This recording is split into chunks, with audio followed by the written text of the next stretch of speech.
जमीन पर बिखरे जूते चप्पल, सड़क पर फटे पड़े कपड़े। भगदड़ में दर्द से चीखते ये वो फैंस थे जो 18 साल के इंतजार के बाद आईपीएल में विराट कोहली और आरसीबी की जीत का जश्न मनाने आए थे। लेकिन ये जश्न देखते ही देखते मातम में बदल गया और 11 जिंदगियां लील गया। 13 लोग अब भी अस्पताल में जिंदगी और मौत के बीच जंग लड़ रहे हैं। इन 11 जिंदगियों में कई नौजवान लड़कियां और लड़कियां शामिल थी जिन्होंने अभी ढंग से दुनिया भी नहीं देखी थी।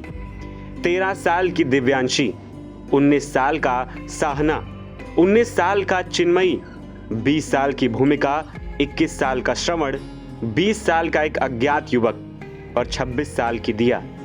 ऐसे ही कुल 11 लोग थे जो जश्न मनाते मनाते इस दुनिया को छोड़ गए। लेकिन जरा बेशर्मी देखिए, जब बाहर लोग अपनी जान गंवा रहे थे तब आरसीबी मैनेजमेंट स्टेडियम के अंदर जीत का जश्न मना रहा था।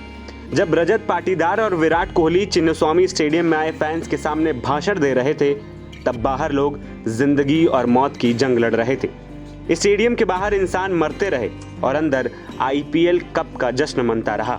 जब स्टेडियम के बाहर लोग सीपीआर के लिए तरस रहे थे, लोगों की सांसें टूट रही थी, तब स्टेडियम में रंगारंग कार्यक्रम चल रहा था।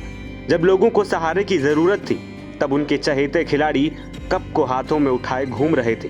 ये सिर्फ एक भगदड़ नहीं थी, बल्कि एक प्रशासनिक विफलता की एक काली स्याही है जो कभी नहीं धुलेगी। वो 11 लोग सिर्फ क्रिकेट प्रेमी थे, विराट कोहली के दीवाने, आरसीबी के फैन थे। उन्हें नहीं पता था कि उनकी ये दीवानगी उनकी अपनी जान की कीमत पर चुकानी पड़ेगी। 13 साल की दिव्यांशी से लेकर 26 साल की दिया और 21 साल के श्रवण तक सभी उन लाखों लोगों में शामिल थे जो सिर्फ एक झलक अपने सितारे की पाने को आए थे। अपने स्टार के आंसुओं के लिए जो लाखों लोग पागल थे, उनके दर्द से उन स्टार खिलाड़ियों को कोई खास फर्क नहीं पड़ा। तालियां बजती रहीं, फ्लाइंग किस लुटाए जाते रहे। ऐसा कैसे हो सकता है कि इन स्टार खिलाड़ियों को जानकारी ही नहीं थी, और जानकारी नहीं दी तो क्यों नहीं दी गई? भगदड़ के बाद भी जश्न क्यों मनता रहा और विजयी भाषण चलता रहा, पीठ थपथपाई जाती रही? सवाल उठा कि आखिर इन सब का जिम्मेदार कौन है? आरसीबी के मालिक, कर्नाटक सरकार या खुद क्रिकेट फैंस? हादसे के बाद अब गंदी राजनीति का खेल भी शुरू हो गया है। सरकार अपना पल्ला झाड़ती रही तो विपक्षियों ने इसे सरकार के सिर पर मढ़ दिया। लेकिन सवाल ये भी कि क्या ये टीम मालिकों की गलती थी?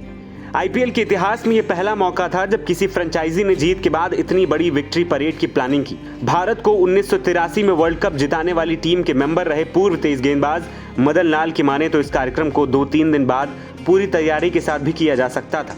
मदन लाल ने पूछा कि जब मंगलवार को पूरी रात अहमदाबाद में पार्टी की गई तो बेंगलुरु में जश्न मनाने की जरूरत क्या थी? सवाल कर्नाटक सरकार पर भी है, क्योंकि उप मुख्यमंत्री डीके शिवकुमार प्लेयर्स के स्वागत से लेकर उन्हें विधानसभा तक लेकर जाने में सबसे आगे रहे।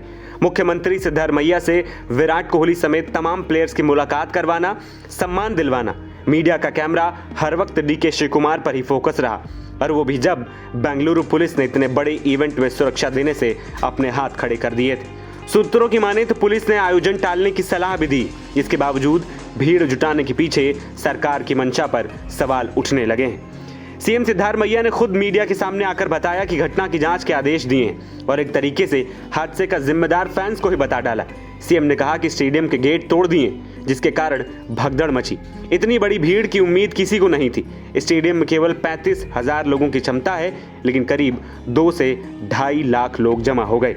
जब स्टेडियम और बीसीसीआई पर सवाल उठा तो उन्होंने भी अपना पल्ला झाड़ा और कह दिया कि आगे से इस तरह के आयोजन के लिए बेहतर इंतजाम करने की कोशिश की जाएगी। सरकार भीड़ को जिम्मेदार बता रही है, विपक्ष कर्नाटक सरकार के इंतजाम पर सवाल उठा रहा है, तो कुछ लोग मालिक और टीम को भी जिम्मेदार बता रहे हैं। लेकिन सवाल जस का तस है कि आखिर इन 11 मौतों का गुनहगार कौन है? फिलहाल मामला कोर्ट में है, जांच कमेटी बनाई गई जिस पर पूरी सच्चाई पता लगाने की जिम्मेदारी है। लेकिन देखना यह होगा कि इन 11 मौतों का सच कब तक सामने आता है। एनबीटी ऑनलाइन की रिपोर्ट।